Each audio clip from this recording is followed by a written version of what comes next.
प्रिय छात्रों, प्रौढ़ मनोरमा का जो अपना पाठ्यक्रम है उसमें अंतिम एक सूत्र बच गया था।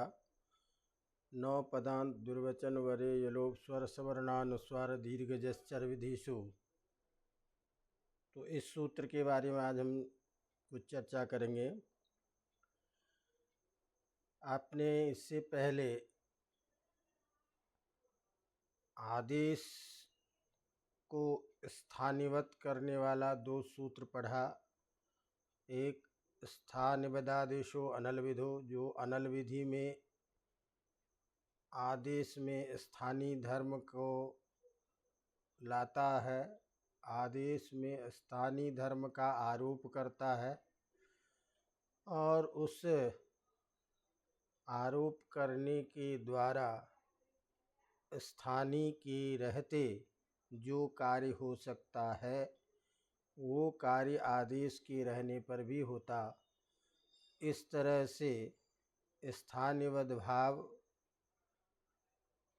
अनल विधि में करने के लिए स्थानिबद्धादेशो नलविधो सूत्र की आपने चर्चा की। उसके बाद जो दूसरा जो सूत्र है वो अल विधि में स्थानिबद्ध भाव करने के लिए अचः परस्मिन् पूर्व विधौ ये सूत्र आया, जिसने कहा कि भाई अलाश्रय विधि में स्थानिबद्ध भाव होता है। एक अल को मान करके यदि कार्य करना हो तो उस कार्य के कर्तव्य में अच के स्थान में होने वाला आदेश जो है वो स्थानिबद्ध भाव होता है, अर्थात आदेश में स्थानीय धर्म का बोध करते हैं।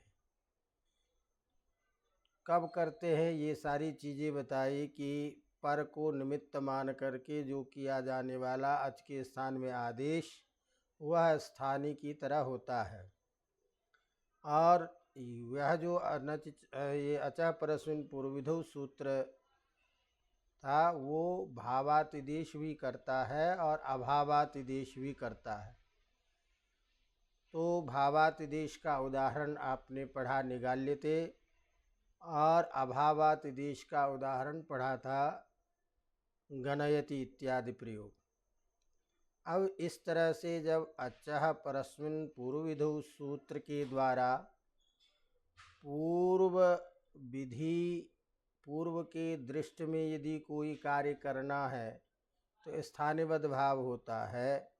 इस अर्थ के द्वारा सूधि उपास्य इस स्थिति में जब इकार के स्थान में यकार करते हैं तो सूध य उपास्य इस स्थिति में अनच च से हम जब द्वित्व करने लगते हैं तो यहाँ इकार के स्थान में जो हुआ यकार आदेश है वह यकार चूँकि पर में उपास्य का ऊ है उसको मान करके इक के स्थान में यह आदेश हुआ है, इसीलिए पर निमित्तक अजादेश हो गया ई के स्थान में होने वाला यकार आदेश।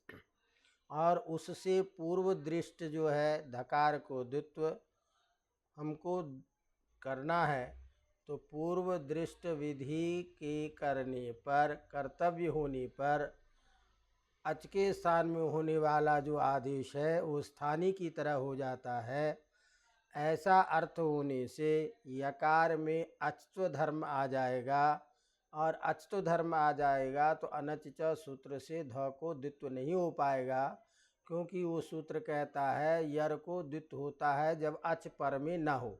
अब यकार में अचत्व धर्म आ जाने के कारण अच पर में हो जाएगा तो ध को द्वित्व नहीं होगा।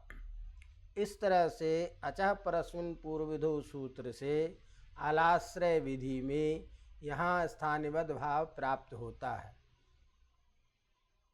इस स्थिति में अब हम क्या करें, तो स्थानिबद्ध भाव का निषेध भी होता है।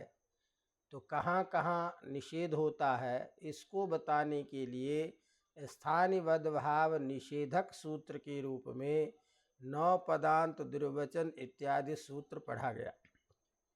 तो कुल मिलाकर के न पदांत दुर्वचन वरे यलोप स्वर सवर्णानुस्वार दीर्घजश्चर विधिषु, ये जो सूत्र है ये स्थानिवद भाव निषेधक सूत्र है। अब इसमें स्थानिवद भाव निदेशक स्थानिवद भाव का निषेध ये करता है, तो कहाँ करेगा, किस कंडीशन में करेगा, उसको बताने के लिए जब हम सूत्र देखते हैं तो इस सूत्र में दो पद है। एक पद है न, जो निषेध का वाचक है, नहीं हो। क्या नहीं हो, तो इस सूत्र में कुछ नहीं है।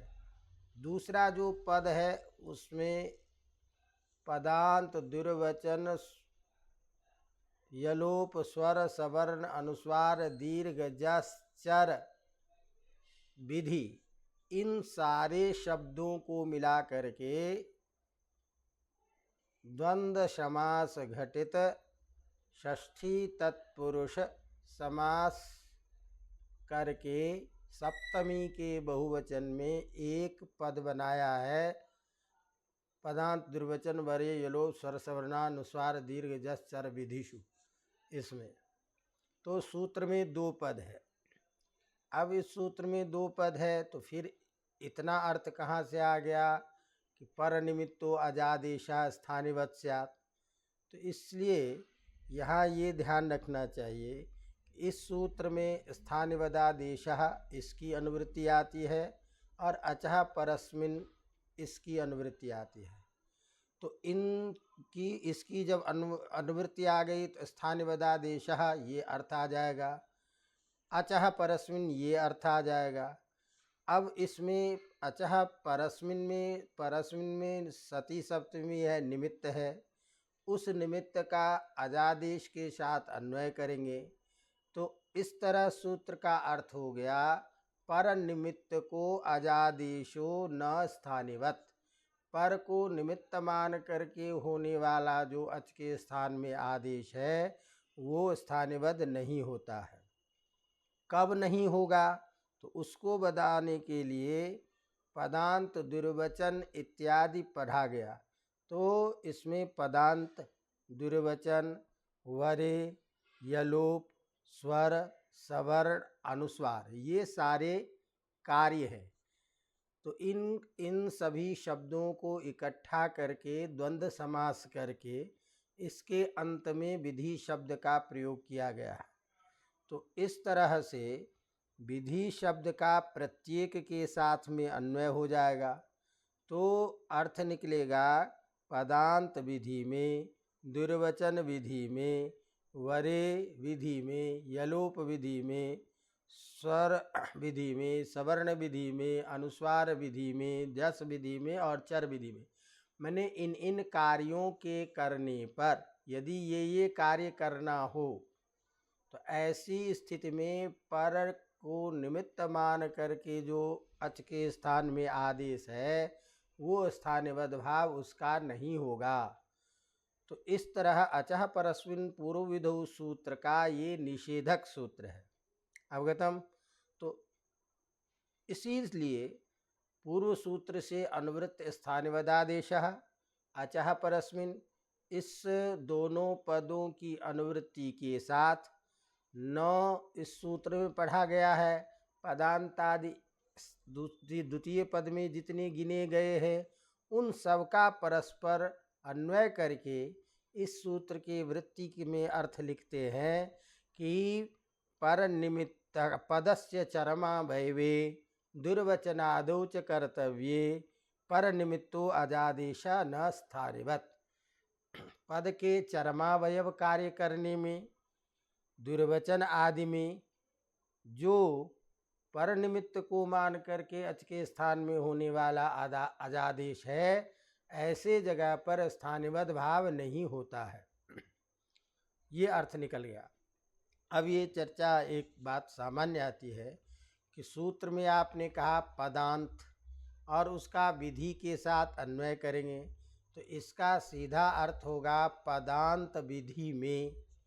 अब पदांत विधि में ये अर्थ होना चाहिए, जबकि सूत्र की वृत्ति में आप क्या लिख रहे हैं, पदस्य चरमावयवे। तो ये पदस्य चरमावयवे ये अर्थ कैसे आ गया, तो इसी प्रतीक को लेकर के कि सूत्र के वृत्ति में जो लिखा पदस्य चरमावयवे, ये अर्थ कैसे आया, इस प्रतीक को लेकर के प्रौढ़ मनोरमा में इसका उत्तर शब्द रत्नकार देते हैं कि देखिए यहाँ जो पदांत शब्द में अंत शब्द है वो चरम अवयव का वाचक है, और विधि शब्द जो है यहाँ वो भाव साधन है। तो भाव साधन अर्थ में विधि शब्द का प्रयोग करके और पद का अंत इसका षष्ठ्यंत समास करके यहाँ अर्थ करेंगे। तो पदस्य अंतः नाम चरमावयवः, इस अर्थ से के हो जाने से यहाँ अर्थ चरमावयव आ जाता है। तो ये चरमावयव अर्थ कब आएगा, तो इस बात के लिए मूल में ये कह रहे हैं, मूल बीज बता रहे हैं कि चूँकि यहाँ विधि शब्द जो है भाव साधन है, तो विधि शब्द भाव साधन अर्थ में जब हम मानेंगे तब यहाँ अंत शब्द चरमावयव रूढ़ अर्थ में होगा और इसका अर्थ होगा पदस्य चरमावयवे। अवगतम। तो तात्पर्य इसका क्या है कि यहाँ विधि शब्द को विधानम विधि इस अर्थ में वी उपसर्ग पूर्वक धा धातु से उपसर्गे घो की ही इस सूत्र से की प्रत्यय करने पर जब भाव साधन अर्थ होगा तो कर्म में प्रत्यय यहाँ नहीं हुआ, तो कर्म अनुक्त होगा, और कर्म अनुक्त होगा तो पहले हम क्या करेंगे, पदांत में जो है यहाँ कर्तृकर्मणोः कृति इस सूत्र से पदांत शब्द में षष्ठी कर लेंगे और उसको कहेंगे पदांतस्य विधि, ये समास हो जाएगा। और अंत शब्द जो है वो चरमावयव वाचक होगा। तो इस तरह से भाव साधन पक्ष में पदांत में अंत शब्द चरमावयव का वाचक अर्थ हो जाएगा। इसीलिए अर्थ होगा पदस्य चरमावयवे कर्तव्ये स्थानिवद् भावो न भवति। अवगतम। अब कहते हैं कि आपने कहा भाव साधन अर्थ में चरमावयव अर्थ कर दिया, तो ऐसा अर्थ करने का फल क्या हुआ, क्यों आप चरमावयव करते हैं? तो कहते हैं कि यदि हम भाव साधन मान करके चरमावयव अर्थ नहीं करेंगे, अर्थात विधि शब्द को यदि भाव साधन नहीं मानेंगे, तो यहाँ पदांत का अर्थ चरमावयव नहीं होगा, और पर चरमावयव अर्थ नहीं होने पर हमारा जो प्रयोग बनता है वृक्षव, इस प्रयोग की सिद्धि नहीं हो पाएगी। तो तात्पर्य सीधा ये निकला कि चरमावयव अर्थ होने पर भाव साधन पक्ष में उसका फल होता है वृक्षव प्रयोग की सिद्धि। तो वृक्षव प्रयोग की सिद्धि के लिए यहाँ अंत शब्द को चरमावयव मानना आवश्यक है, और चरमावयव अर्थ तब होगा जब हम विधि शब्द को भाव साधन मानेंगे तब। यदि भाव साधन नहीं मानेंगे तो पदांत के स्थान में कार्य करने पर ये अर्थ होगा, और ये अर्थ होने पर यहाँ वृक्ष प्रयोग की सिद्धि नहीं होगी। अवगतम।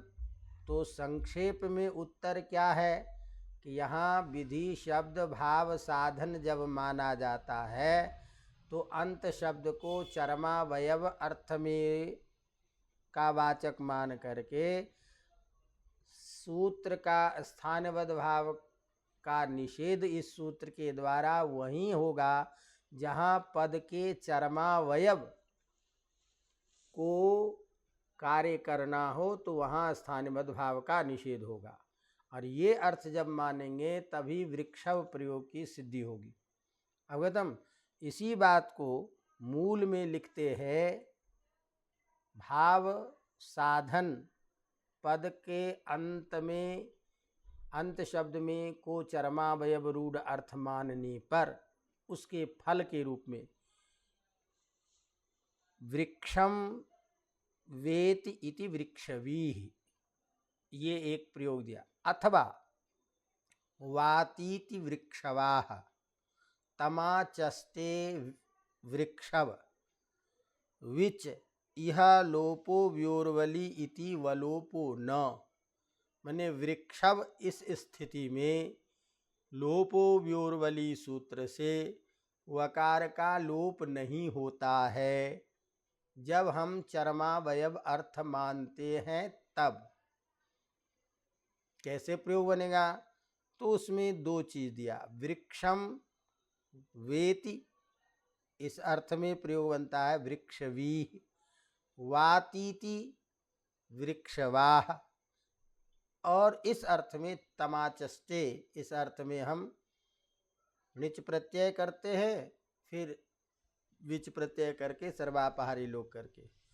तो कुल मिलाकर के अभी उदाहरण के तौर पर एक शब्द समझिए कि वृक्षव प्रयोग बनेगा जिसमें वकार का लोप नहीं होता है चरमावयव अर्थ मानने पर, जिससे वृक्षव की सिद्धि हो जाती है। अब कैसे? तो उस चीज को थोड़ा सा समझने के लिए कि वृक्षम वेति वृक्षवीः अथवा वृक्षम वाति इति वृक्षवाः, इस अर्थ में वृक्षवी या वृक्षवा इन दोनों से हम क्विप प्रत्यय करते हैं, और क्विप प्रत्यय करके क्विप का सर्वापहारी लोप हो जाएगा, तो वृक्षवा बचा या वृक्षवी बचा। इस वृक्षवा शब्द से या वृक्षवी शब्द से तमाचस्ते वृक्षम आचस्ते इस अर्थ में हम णिच प्रत्यय करते हैं। तो णिच प्रत्यय करते हैं तो वृक्ष वा कह लीजिए या वृक्ष वी, और णिच णिच का अनुबंध लोप होके क्या बचेगा? ई। आकार का या इकार का लोप हो करके णिच प्रत्यय के इकार से मिल जाएगा, तो बन गया वृक्ष वी। अब वृक्ष वी ये शब्द क्या है कि आपका णिच प्रत्यांत शब्द हो गया। इस णिच प्रत्यय वो धातु, तो वृक्षवी ये णिच प्रत्यांत जो धातु है, इससे हम क्या करेंगे? विच प्रत्यय करते हैं, और विच प्रत्यय करने के बाद यहाँ इडागम प्राप्त होता है। मैंने वृक्ष वी और विच, यहाँ इडागम प्राप्त होता है जिसका नेड वशीकृति से निषेध हो जाता है, और निषेध होने के बाद जो णीलोप है, णी है, उसका लोप कर देते हैं। तो स्थिति क्या बनी आपकी? वृक्ष वी आगे विच था, णिच के इकार का लोप हो गया, तो वृक्ष व अब ये हलंत हो गया, आगे विच है, विच का सर्वापहारी हम लोप कर देंगे, तो वृक्षव बचा। अब यहाँ जो वृक्षव है, इस अवस्था में अचः परस्मिन् पूर्वविधो सूत्र का अर्थ यदि हम चरमावयव नहीं करेंगे तो क्या होगा कि यहाँ स्थानिबद्ध भाव हो जाएगा, और स्थानिबद्ध भाव यदि हम स्थिति में कर लेंगे तो ऐसी स्थिति में वृक्षव स्थानिबद्ध भाव हो जाने के कारण लोपो व्योर्वली सूत्र से वकार का लोप होने लग जाएगा। अवगतम? अब यदि हम कहते हैं कि नहीं, इसका अर्थ है पद के चरमावयव में यदि कोई कार्य करना हो तभी स्थानिबद्ध भाव का निषेध होता है, तो यहाँ हम वृक्षव शब्द के वकार का जो लोप कर रहे हैं, तो यहाँ जो नीलोप हुआ है और टीलोप हुआ है आकार का, उसका हम स्थानिबद्ध भाव कर लेंगे। तो स्थानिबद्ध भाव कर लेने से लोपो व्योर्वली सूत्र से वकार का लोप नहीं होता है। तो क्यों नहीं होता? क्योंकि यहाँ पद का चरमावयव कर्तव्य जो है वो है नहीं, यहाँ अभाव कर्तव्य है। तो पद के चरम अर्थ में यहाँ कार्य नहीं करना है, पद का चर्मावयव अर्थ नहीं है, इसीलिए यहाँ चर्मावयव अर्थ नहीं होने के कारण स्थानिबद्ध भाव का निषेध नहीं होता है। और नहीं होता तो स्थानिबद्ध भाव हो जाएगा। स्थानिबद्ध भाव हो जाएगा तो ऐसी स्थिति में वृक्षव के वकार का लोप होने लग जाएगा। तो वो लोप न हो इसीलिए कहा कि नहीं, यदि पद का चरमावयव अर्थ में कार्य करना हो तभी स्थानिबद्ध भाव का निषेध होगा। अवगतम। तो इस तरह इसी बात को लिखते हैं कि वृक्षम वेति वृक्षवीः अथवा वृक्षम वाति इति वृक्षवाः इत्यत्र कुप्रत्यये कृते तस्य सर्वापहारी लोपे तमाचष्टे इत्यर्थे णिच प्रत्यये वृक्षवी इत्यस्माद् धातोः विच प्रत्यये इडागमे प्राप्ते नेडवशीकृति इति सूत्रेण निषेधे णिलोपे विच प्रत्ययस्य सर्वापहारी लोपे वृक्षव इत्यवस्थायाम् अचः परस्मिन् पूर्वविधौ इति सूत्रेण नीलोपस्य टिलोपस्य च स्थानिबद्ध भावेन स्थानिबद्ध भाव हो जाने के कारण लोपो व्योर्वली इति सूत्रेण वकार लोपो न भवति। प्रकृति में पद चर्मावयव कर्तव्यतायाः अभावात्, तो यहाँ पद चर्मावयव कर्तव्य होता तभी तो स्थानिबद्ध भाव का निषेध होता। तो यहाँ पद का चर्मावयव है नहीं तो इसीलिए स्थानिबद्ध भाव का निषेध नहीं हुआ। तो इसीलिए वकार का लोप नहीं होता है। स्थानिबद्ध भाव आ जाने से णी आ जाएगा, टी का जो आकार है वो आ जाएगा, तो इसीलिए वहाँ बल प्रत्याहार पर में नहीं होगा। अवगतम। तो यहाँ क्या कार्य है? अभाव कर्तव्यता है। इसीलिए पदान्तस्य विधि, इस सूत्र में हमको विधि शब्द को भाव साधन ही मानना चाहिए, और जब हम भाव साधन मानेंगे तभी ये पक्ष आएगा। अवगतम। अब इसका मतलब यह है कि यहाँ विधि शब्द को लोग भाव साधन भी मानते हैं और कर्म साधन भी। तो कर्म साधन यदि मानते हैं तो दिक्कत आएगी, क्योंकि कर्म साधन अर्थ में अर्थात विधीयते विधि यदि ये कर्म साधन मानेंगे तो यहाँ कर्म उक्त हो जाएगा और कर्म में षष्ठी होगी। अतः कर्म में उक्त हो जाने के कारण षष्ठी का जो है शेष षष्ठी करके स्थानीय पद का अध्यार करना पड़ेगा। स्थानीय पद का अध्यार करेंगे तो अर्थ होगा पदांत के स्थान में। तो पदांतस्य स्थाने विधि कर्तव्य स्थानिबद्ध भावो न, ये अर्थ होगा। और ये अर्थ यदि करोगे तो वृक्षभ जो है यहाँ पदांत के स्थान में लोप जो है, क्योंकि पद के स्थान में पद का अंतिम वर्ण कौन हो गया? वह, और वह जो है वही पदांत है, तो उसके स्थान में लोप जो है विधीयमान है। तो इससे स्थानिबद्ध भाव निषेध हो जाने से वकार का लोप होने लग जाएगा, तो वृक्षभ प्रयोग की सिद्धि नहीं होगी। अतः यहाँ पदांत विधि में कर्म साधन न मान करके भाव साधन ही माना गया है, और यही सिद्धांत पक्ष है। तो सीधा सीधा उत्तर ये हुआ कि कोई पूछे कि नौ पदांत द्विवचन इत्यादि सूत्र में पदांत विधि में कौन सा समास है, विधि शब्द भाव साधन है या कर्म साधन, तो हम कहते हैं कि यहाँ विधि शब्द भाव साधन अर्थ में प्रयुक्त है। अवगतम। इसी बात को प्रौढ़ मनोरमा के मूल में लिखते हैं कि पदांतस्य स्थाने विधौ नेति व्याख्याने तु, यदि हम इसका अर्थ करेंगे पदांतस्य स्थाने विधौ स्थानिबद्ध भावो न, यदि ये व्याख्यान करेंगे तो नेदम सिद्ध्येत वृक्षव इत्यादि प्रयोग की सिद्धि नहीं होगी। अब किसी ने प्रश्न किया कि नहीं, यदि कर्म साधन भी मानते हैं तो कोई दोष नहीं होगी, क्योंकि कर्म साधन मानने पर भी निच जो होता है किससे होता है? प्रातिपदिक से होता है। तो प्रातिपदिकात निच भवति, तो ऐसी स्थिति में पदांत के स्थान में विधेय होगा ही नहीं। तो विधेय जब नहीं होगा तो स्थानिबद्ध भाव का निषेध नहीं होगा। निषेध नहीं होगा तो यहाँ वकार के लोप की स्थिति नहीं बन रही है। तो उसके लिए कहते हैं कि नहीं, ऐसा नहीं कह सकते।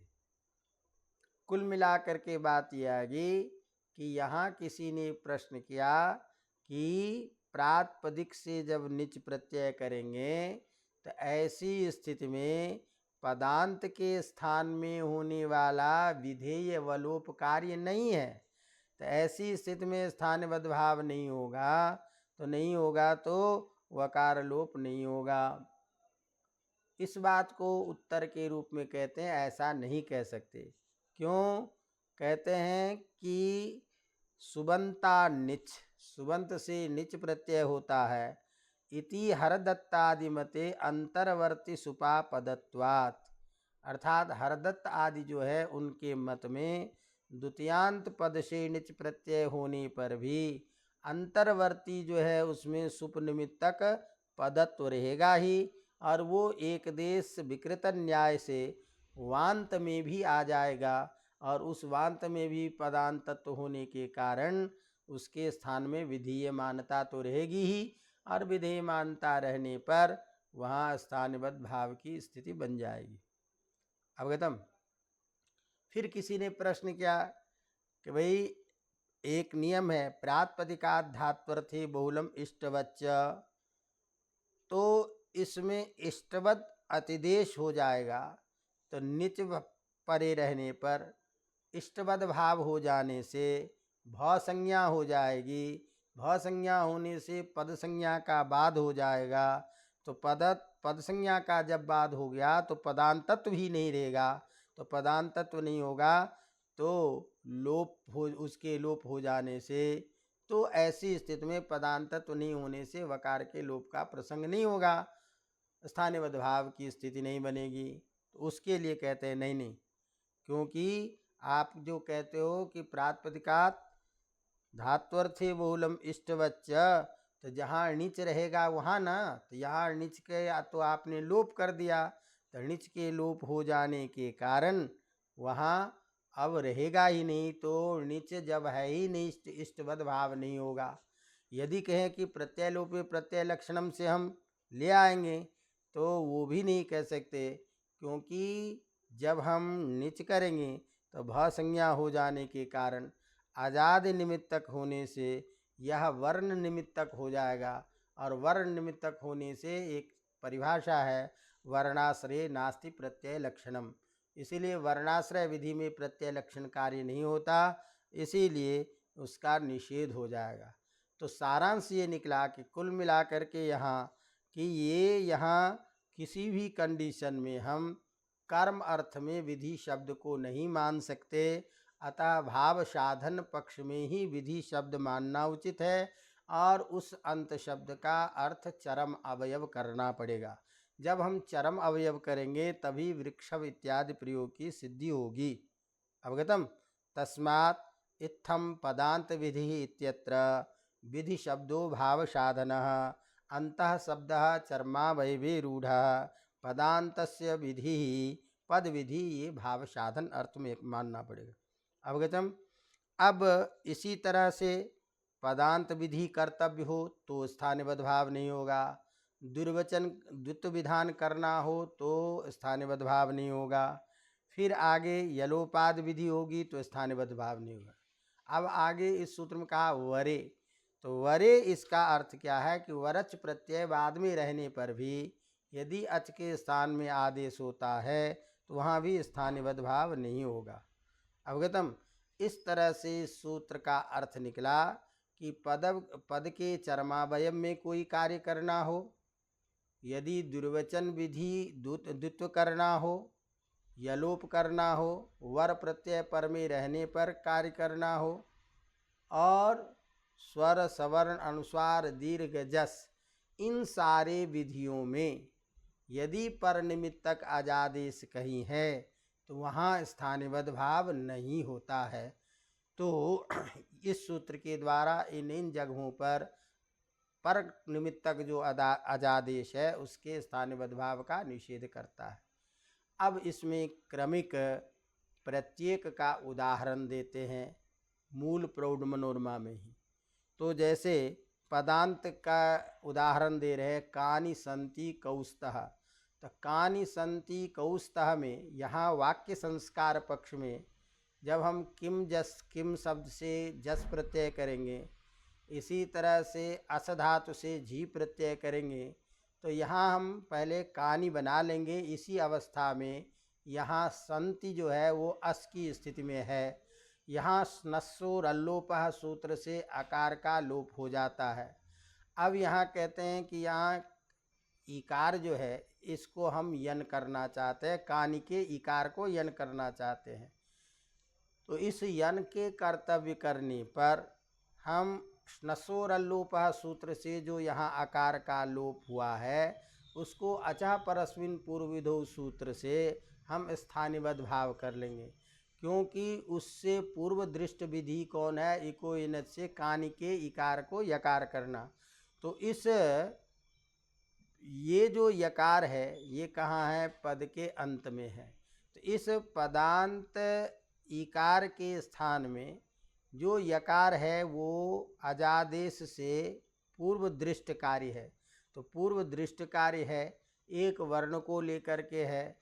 तो यहाँ हम कहते हैं कि कानी के इकार को इको इनत से यन होगा, क्योंकि अस्ति का जो अ है जिसका लोप हो चुका है उसको स्थानिबद्ध भाव से ले आएंगे। तो इस तरह से कानी अस के जहाँ आकार का लोप हुआ है उस आकार के लोप का यहाँ स्थानिबद्ध भाव निषेध हो जाता है, क्योंकि कानी के न के इकार जो है उसको हमको कार्य करना है, यन कार्य और पदांत विधि है। अवगतम? तो इसलिए इकारस्य पदांतत्वात् पदांत विधो कार्य कर्तव्ये स्थानिबद्ध भावो न भवति। तो इस सूत्र से निषेध हो जाएगा, तो और नहीं आएगा, और का जब उपस्थित नहीं हुई तो इको एनत से यन नहीं हुआ, तो कानि संति प्रयोग बन जाता है। इसी तरह से कौस्तः में भी समान स्थिति है।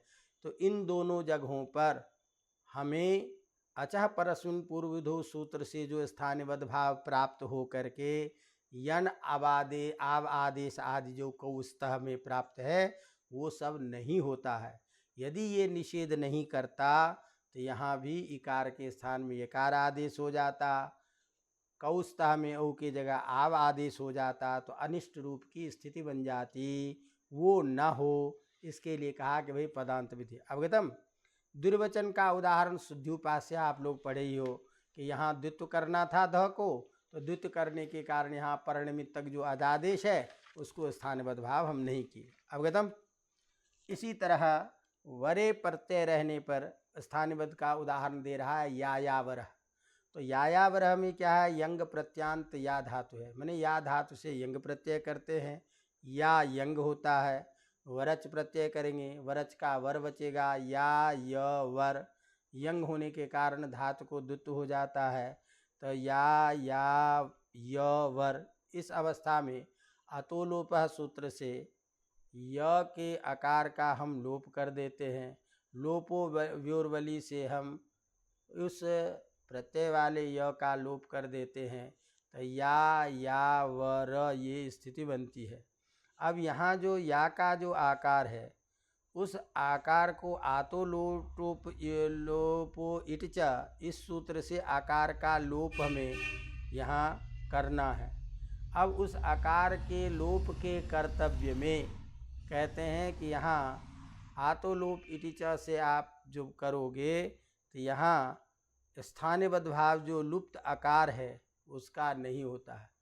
तो यहाँ या वर इत्यादि में यकार के आकार का लोप करने पर लोपो व्योर्वली से सूत्र से जब हम यकार का लोप कर देते हैं तो यायावरः, इस अवस्था में या के आकार का आतो लोप इति च सूत्र से आलोप करने पर, आलोप जब कर्तव्य हो तो लुप्त जो आकार है उस लुप्त आकार का स्थानिबद्ध भाव नहीं होता। तो इसलिए यहाँ इस सूत्र की संगति कैसे होगी अचा परस्मिन् पूर्वविधौ की? कहते हैं अत्राप, यहाँ आकार की अपेक्षा आ जो है ये पूर्वत्वेन दृष्ट है, इसीलिए इस आतो लोप इति च, इस सूत्र से इस आकार लोप कर्तव्य दृष्ट कार्य में अचः परस्मिन् पूर्व विधो से जो प्राप्त स्थानिवद् भाव है उसका निषेध हो जाता है। तो यदि यहाँ वर प्रत्यय परे रहने पर स्थानिवद् भाव का निषेध नहीं होता तो या वर में पुनः आतो लोप इटिचा से या के आकार का लोप हो जाता तो ये प्रयोग नहीं बनता। अवगतम। तो इसी तरह से या वर इत्यादि प्रयोग की सिद्धि के लिए वर प्रत्यय परे रहने पर जो परनिमित्तक अजादेश है उसके स्थानिवद् भाव नहीं होता है। इसी तरह अब यलोप का उदाहरण दे रहा है याति। तो याति भी प्रयोग जो है या धातु से यंग प्रत्यय करके हम तिच प्रत्यय करते हैं। तो या य ती ये स्थिति धातु को द्वित्व हो गया या य ती, लगभग या वरह की तरह ही समान स्थिति है। तो या य ती ये स्थिति ही, इस अवस्था में य के यंग के यकार के आकार का लोप हो जाता है और आकार का लोप हो करके फिर लोपो व्योरवली से इसका लोप हो जाता है। तो या आगे ती बचा। अब या ती जो है इस स्थिति में यहाँ जो आलोप हुआ है उसको स्थानिवद् भाव से हम ले आएंगे। तो ले आने के बाद फिर वही आतोलोप इटिचा सूत्र से या के आ का हमको लोप करना है और यह लोपो व्योरवली सूत्र से यकार का लोप करने पर में याति प्रयोग बनता है। तो या के आ का भी लोप हो जाता है और य के अ का भी लोप हो जाता है और दोनों जगह लोपो व्योरवली से य का और या का लोप हो करके याति अभिप्रयोग बनता है। अब यहाँ अलोप होने पर जहाँ हमें य का लोप करना हो वहाँ स्थानिवद् भाव नहीं होता है, इसीलिए यहाँ स्थानिवद् भाव नहीं आया। तो या का आकार का स्थानिवद् भाव नहीं होने से य का लोपो व्योरवली से लोप हो गया तो फिर याति प्रयोग बन गया। तो यदि यहाँ यलोप विधि में स्थानिवद् भाव होता तो यहाँ कभी य का लोप करना ही था, तो स्थानिवद् भाव हो जाने से यह लोप नहीं हो पाता। तस्मात् सूत्रमिदम आवश्यकम। इसी तरह से स्वर विधि का उदाहरण दे रहा है चिकीर्षकः। तो चिकीर्षक इत्यादि में क्या है कि सनंत जो चिकीर्ष धातु है उससे जब नवुल प्रत्यय करते हैं, नवुल का शेष वो बचता है, वो के स्थान में अ का आदेश करते हैं और यहाँ सन के आकार का अतोलोप सूत्र से लोप हो जाता है। अब जब सन के आकार का लोप हो जाता है तो ची कीर श हलंत आगे अक। अब इस अवस्था में एक सूत्र है लिति। इस लिति सूत्र से इकार को हमें उदात्त करना था। इस उदात्त के कर्तव्य में यहाँ कहते हैं कि स्थानिवद् भाव नहीं होगा। तो यहाँ भी अलोप के का स्थानिवद् भाव नहीं होता, जिससे लिति आदि से सूत्र से यहाँ स्वर कार्य नहीं होता। तो यदि स्वर कार्य करना हो तब भी स्थानिवद् भाव का निषेध का उदाहरण चिकीर्षकः। इसी तरह से स्वर और सवर्ण का उदाहरण दे रहा है सिंढी, अर्थात स्वर विधि करने पर स्थानिवद् भाव नहीं होने से यहाँ सवर्ण हो जाता है परसवर्ण। इसी तरह से अनुस्वार में निषेध हो करने के कारण अनुस्वार हो जाता है। तो संक्षेप में अनुस्वार और परसवर्ण सिंढी प्रयोग में होता है। कैसे करते हैं इसकी सिद्धि प्रक्रिया थोड़ी बड़ी है, इसलिए उसको केवल संक्षेप में इतना समझाने के लिए कि अनुस्वार और परसवर्ण कार्य जहाँ करना हो वहाँ भी स्थानिवद् भाव नहीं होता है। तो यहाँ स्थानिवद् भाव जब का करने पर परसवर्ण करने पर स्थानिवद् भाव का निषेध हो जाएगा तो परसवर्ण हो जाएगा, अनुस्वार हो जाएगा तो सिंढी शिश धातु से अनुसार प्रश्न इत्यादि ये प्रयोग बनते हैं। तो संक्षेप में इसको समझिए कि अनुस्वार और परसवर्ण विधि में यदि स्थानिवद् भाव नहीं होता तो सिंढी प्रयोग की सिद्धि नहीं होती। इसी तरह से जस विधि का उदाहरण दे रहा है सग्धिस समय। तो सग्धिस समय में गिधि जो है ये बात है कि अध धातु से हमें समान अर्थ है, इसलिए समान अर्थ को बताने वाला स शब्द है, उसको आप अभी अलग रखिए। तो यहाँ स्थिति क्या बनती है कि दिव क्या कहते हैं, जस अद अद धातु है, अदनम घी, और अद धातु से भाव अर्थ में तिन प्रत्यय करते हैं, तिन का ती बचता है। बहुलम छंदसी से यहाँ अद के स्थान पर घसली आदेश हो जाता है, तो घस ती। अब इस स्थिति में घसी भसोर हली सूत्र से घस के उपधा के आकार का लोप हो जाता है, तो घती। अब इस स्थिति में धातु को द्युत करने के बाद में स्थिति हो गया घस घस। अब यहाँ उपधा लोप जो आकार है, सॉरी घसती, तो यहाँ सकार का झलो झली सूत्र से हो जाता है लोप। लोप हो जाएगा तो स्थिति क्या बनी, घती। अब घती, इसमें झसस ततोर दोधा से ती के तकार के स्थान में धकार आदेश हो जाता है। अब पूर्व में जो घ था, इसको यहाँ जस्त करना है, तो इस जस्त के कार्य करने पर यहाँ जो उपधाभूत आकार का लोप हुआ है उसको स्थानबद्ध भाव नहीं होता, इसीलिए जस्त हो जाता है, गधी प्रयोग बन जाता है। और समाना गधी इति सगधी, ये प्रयोग बनता है। तो कुल मिलाकर के जस्त कार्य करने के कर्तव्य में भी स्थानबद्ध भाव नहीं होता, उसका उदाहरण ये है। दीर्घ का उदाहरण है प्रतिदीवना। प्रतिदीवन, प्रति उपसर्ग पूर्वक दिव धातु से जब हम करते हैं तो औणादिक कनिन प्रत्यय होता है, कनिन का इच बनता है, जा करके भसंज्ञा आकार का लोप होकर के प्रतिदीवन। और प्रतिदीवन शब्द से जब हम तृतीया के क्वेश्चन में टा करते हैं तो प्रतिदीवन टा, टा का अनुबंध लोप हो गया। यहाँ प्रतिदीवन के उपधा के आकार का लोप होता है। अब चूंकि हलीचा से यहाँ हमको दीर्घ करना है, तो दीर्घ करने में कहते हैं कि दीर्घ अब होगा नहीं, उपधा के लोप को हम स्थानीयबद्ध भाव कर लेंगे। तो कहता है नहीं, जहाँ दीर्घ कार्य करना हो वो स्थानीयबद्ध भाव नहीं होता, तो स्थानीयबद्ध भाव के निषेध हो जाने से हलीचा से दीर्घ हो जाता है। तो प्रतिदिब्ना इत्यादि प्रयोग की सिद्धि तभी होगी जब दीर्घ विधि में स्थानीयबद्ध भाव का निषेध करेंगे। अवगतम। इसी तरह से अब हमें क्रमिक देखा कि एक एक जो सूत्र का उदाहरण है, इन विधियों में यदि कार्य करना होता है तो स्थानीयबद्ध भाव नहीं होता। इसी तरह से चर, चर का मतलब चर्त, चर्त विधि यदि करना हो तो स्थानीयबद्ध भाव नहीं होता। इसका उदाहरण देते हैं जक्षतु। मैंने यहाँ अद धातु से लिट लकार प्रथम पुरुष द्विवचन में अतुस प्रत्यय अद अतुस, ये स्थिति होगी। अद के स्थान में घसली आदेश घस अतुस, द्वित्वादि अभ्यास संज्ञा हलादि शेष करके स्थिति बन गया घ घस अतुस। अब अभ्यास से चर से जस्त कर देंगे ज घस अतुस, यहाँ उपधा का लोप होता है, तो ज घ आधा स आगे अतुस।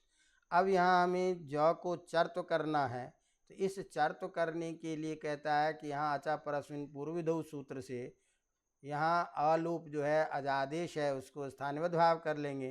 तो स्थानीयबद्ध भाव कर लेने के कारण यहाँ अब चर तो नहीं हो पाएगा।